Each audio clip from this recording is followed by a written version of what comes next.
В Алданском районе также возросло количество техногенных пожаров. В этом году уже погибли 5 человек. В сравнении с прошлым за весь год жертв было всего 7 человек. Основными причинами возгорания сотрудники МЧС называют неосторожное обращение с огнем и неисправную проводку. Нередко к несчастным случаям приводит и алкогольное опьянение. Продолжение темы в сюжете Татьяны Вахниной.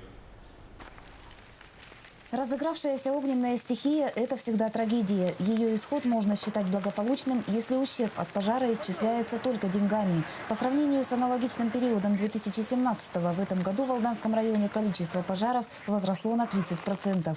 На территории района у нас не совсем спокойная обстановка. В этом году наблюдается значительный рост даже по количеству пожаров. У нас 26 пожаров с начала года на территории района. В прошлом году этот показатель составлял 20 пожаров. За неполные 5 месяцев 2018-го в результате пожаров пострадали десятки человек. Трагедии унесли 5 жизней, среди которых 11-летний ребенок.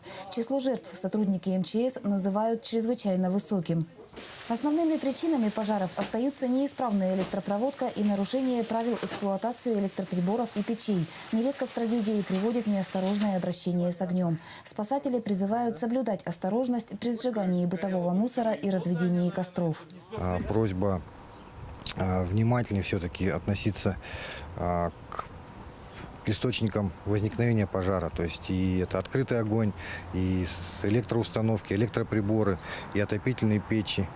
Причины, приведшие к отдельно взятой трагедии, в каждом случае индивидуальны. Между тем, нередко первоосновной предпосылкой становится алкогольное опьянение. Татьяна Вахнина, Сергей Шипачев, Алдан.